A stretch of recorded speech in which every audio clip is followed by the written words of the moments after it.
Hello, welcome to Learn, Do, Become Radio. Today we're talking about how to create our week. This is part 3 of our 4-part series on Create the Year. We did Create Our Year, our month. Today is Create Your Week. And then in the next episode, we'll talk about how to create your day. The idea is it's all going to come together so that we can wrap our heads around how we look at who and what we want to become over the year, and then how it actually happens on a day-to-day basis in a way that doesn't feel stressful, that we can focus on being becomers, and we feel the sense of excitement. I love the phrase, wake up excited and go to bed content. There is a written version of today's podcast at learndobecome.com/episode 173. And if you want to sign up for the bonus templates that go with this whole Create Your Year process, you can go to learndobecome.com/create. We're also sending them by email if you're already receiving our emails. Otherwise, make sure you sign up at that link. Okay, let's dive in. And today I'm sharing the process that I have been happily using for the past year to create my week. It started where I was actually sitting in church, and I was thinking, I want to wrap my head around the week, thinking about my yearly goals and my monthly goals and what I do on a daily basis. I just feel like I need a little bit of a week view. So I started doing that and thinking, what would I plan right now if I wanted to feel excited about my week? And then I started making these little images. And then every week, I do this for like right before church starts, as I'm just sitting there. I look at my little images and then I just kind of plan out my week. And it literally takes 5 minutes. It's super simple, but I've been doing it for a long time and I really love it. And so I wanted to show you how it works. The images and the template are available, for you. So you can come and use that. But I hope that you'll feel the sense of excitement and relief as you see how these little planning bursts can make a big impact in how you feel about your life. So, okay, I'm going to jump into my steps, but really the goal is for this to become so quick and easy that there's no reason not to do it. I don't want this to feel like this cumbersome thing and you're thinking, man, April, you not only create your year and month and week, but every day. When do you stop planning? Because I get it. That sounds terrible. It's more like, hey, how could I use 5 minutes a day, maybe an extra 5 minutes once a week to create a life that I love? And it's so fun. And it doesn't feel like drudgery. Okay? That's how I want you to think of it. Because it's making a huge difference. And at least you can try it. And then if you hate it, don't do it. Or if you think of a better way to do it for you, do that. And then come share it with us because we're all here to learn together. One more important note. Inside our Steps to Everyday Productivity program, we walk through how to do a complete weekly review. That maintains the full Command Central. It helps to manage all the calendared events and routines and projects and papers. So if you're in our STEP program, you might be thinking, wait, am I creating my week and doing a weekly review? Really, it can be a 5-minute component of your weekly review. It works really well along with it. Or if you're not in STEP, it can be done independently. Really what you're going to notice is it's optional. It's just a way to bring everything together and just think a little bit more ahead. When I was taking piano lessons, my piano teacher said, April, when you're trying to sight read music, you need to be looking a few notes ahead because what you're doing is you're looking only at the note you need to play right then, and it takes you a minute to put your fingers where they belong. But if your eyes are looking a few notes ahead, then while you're playing your current notes, you kind of know, oh yeah, I need to move my hands up to the right, or I need to, hit this note or whatever. So he said, always look a few notes ahead. So that's how I think about each of these things. When I work on Create My Week, I'm just looking a few days ahead. And that way, when I get there, it's just like a no-brainer. It's really easy. And it's flexible, so I don't feel like I'm giving you a checklist or giving myself a checklist. Okay, but I am giving you steps. So let's dive in. Step 1, briefly review or think about the vision that you created for the year, focusing especially on who you want to become and how you want to feel throughout the whole year. If you completed the Create Your Year template that we have for you, it would be great to keep a digital version or screenshot or photo of it in a notes app on your phone so it's easily accessible wherever you are. I've spoken before on the podcast about how I have a little daily reminders note inside Evernote. I don't look at it every single morning, but it is part of my regular routine and I look at it often. where I'm just, hey, let me look at my vision. It has little pictures of the things I've drawn. Sometimes I put it on the back of my bedroom door, but just having that vision in front of you throughout the year, it feels, great, because now you know where your focus is and you're not going to worry about losing your focus. And usually it inspires you, because if you created it when you were in an inspired state, then every time you look at it, you kind of remember that inspired state and you feel that desire to maintain that same excitement. All right, step 2. Then open or bring up a picture of your Create Your Week template and simply go through each section. So I'll explain what each image means, here in the podcast and on the post if you want to look at the written version, and I'll give just a few examples. But remember, this is a high-level plan that isn't intended to be a checklist. It's more of a happy guide for the week. And then when we talk about Create Your Day, you're going to see how Create Your Week makes Create Your Day even simpler. So my goal is that when I wake up in the morning, I feel like I've pretty much already made the decisions for how I want to architect my day. So I can just kind of jump right in and fill in the little, the puzzle pieces that need to be filled in on a daily basis. How's my energy? How's my family? What's come up? What's changed?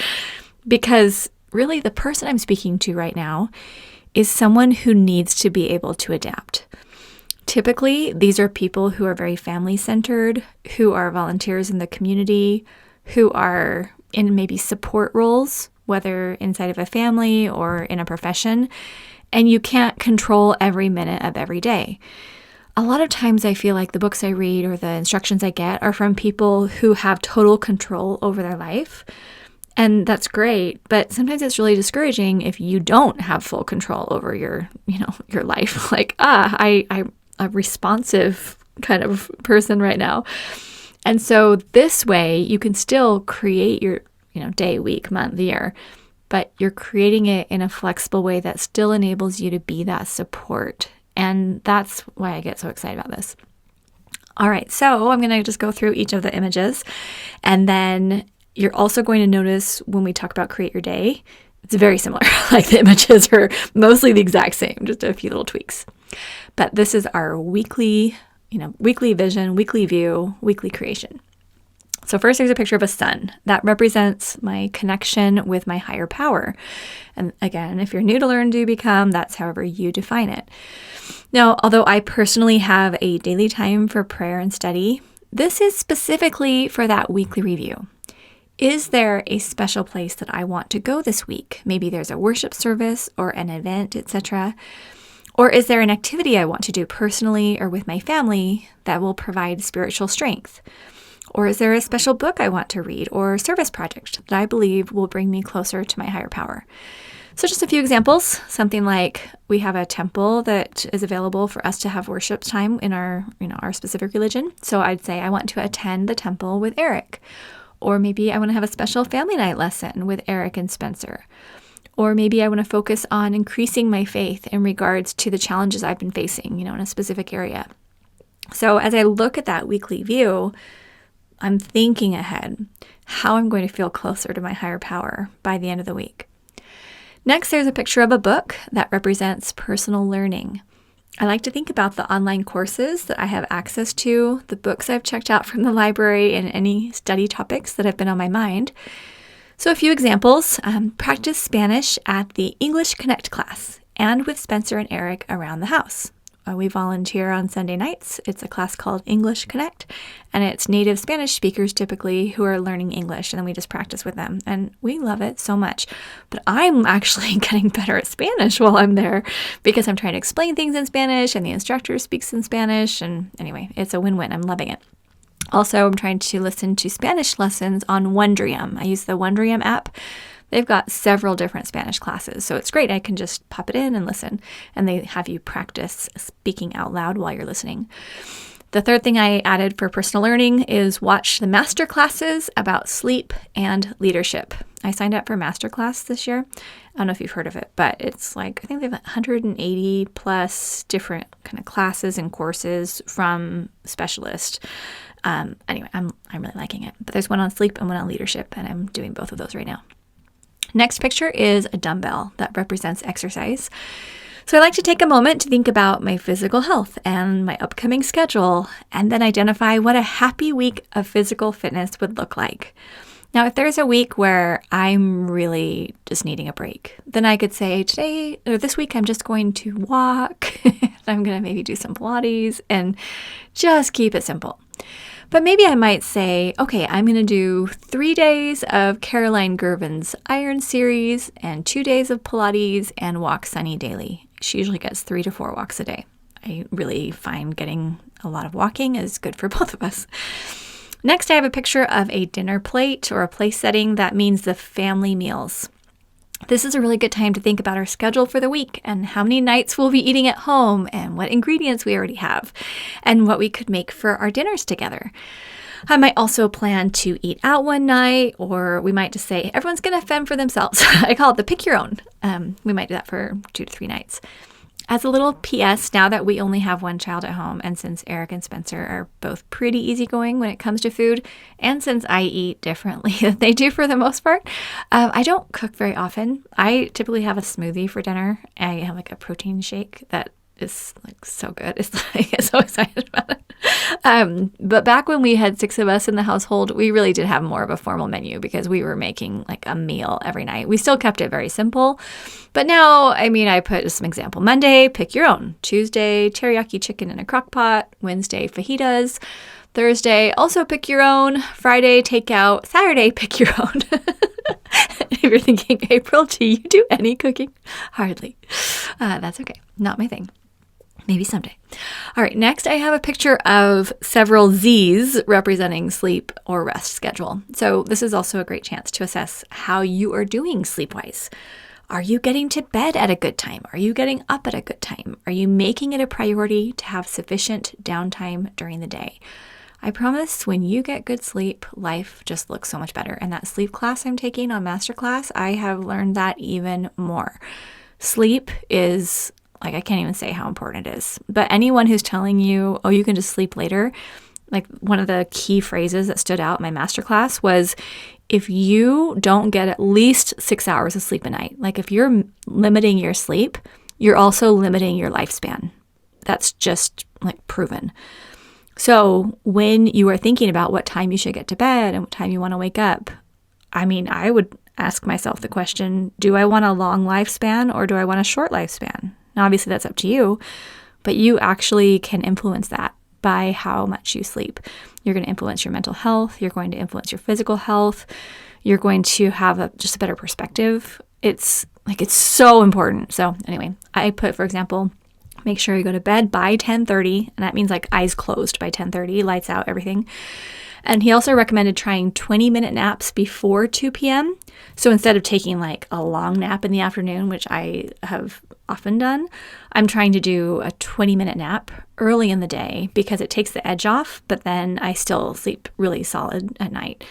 So anyway, I'm still working on that, but it's getting better.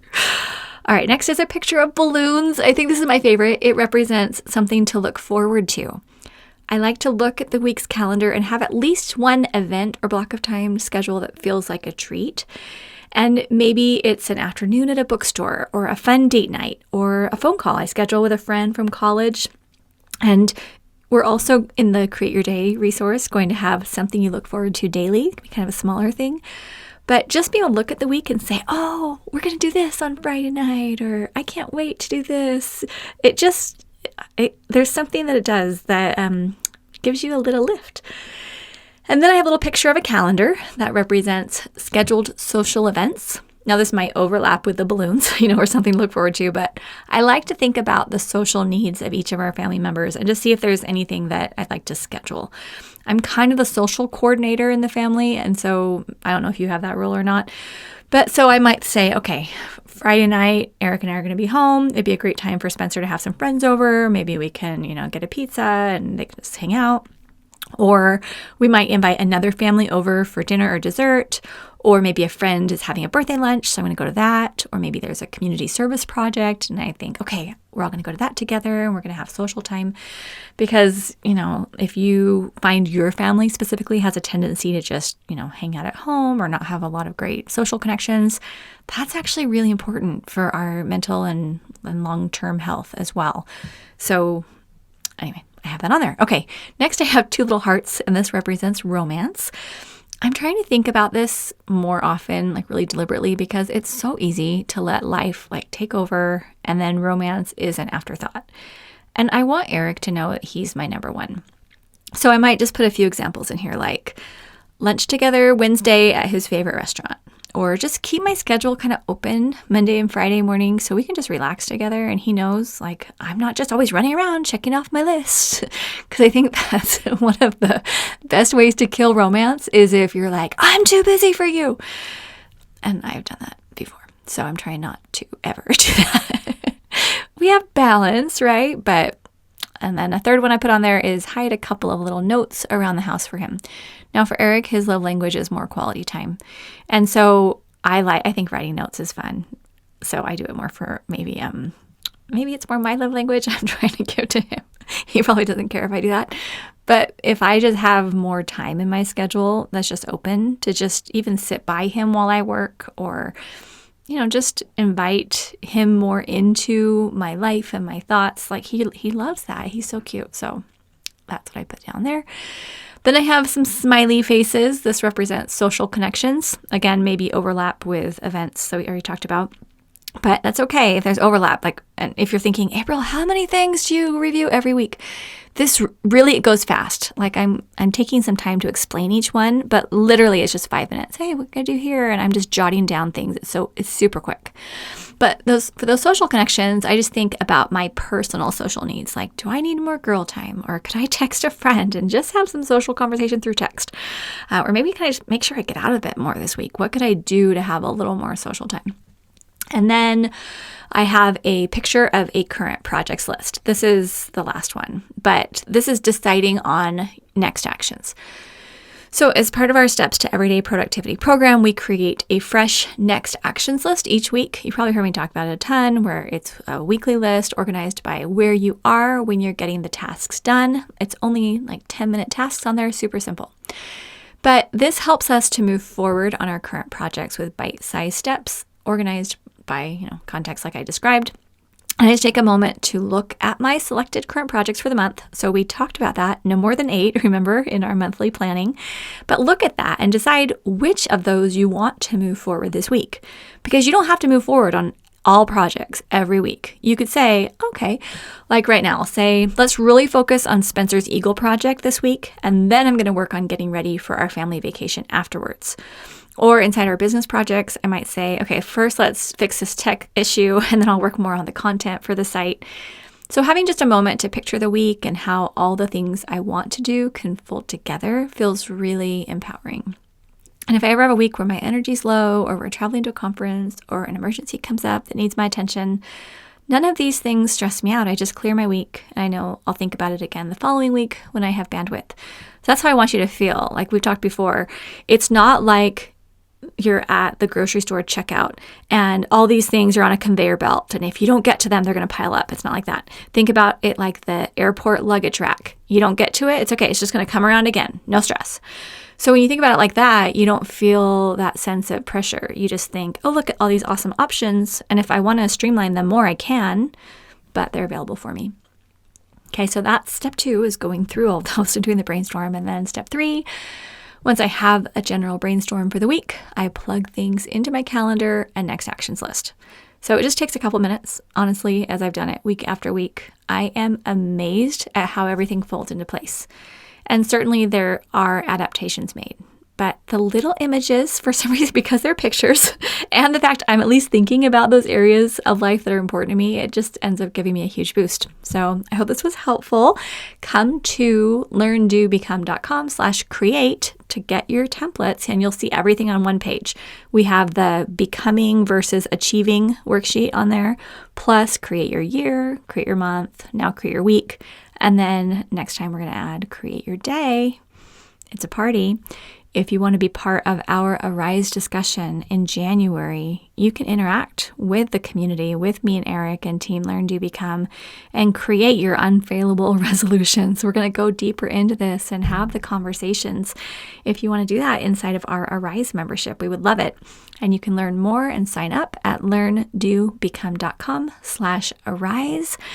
If you are not yet in 4 weeks to finished, we are opening registration. Actually, it's probably going to be open when you listen to this podcast. So if you go to learndobecome.com/4 weeks, the number 4, WEEKS, you can either register or if you're listening to this later, you can get on a wait list. But I am so excited for you. And I hope you'll build your Command Central. And I hope that you will just create a life you are excited to wake up and live. I know how it feels to feel weighed down each day and to feel like, I'm just walking through mud.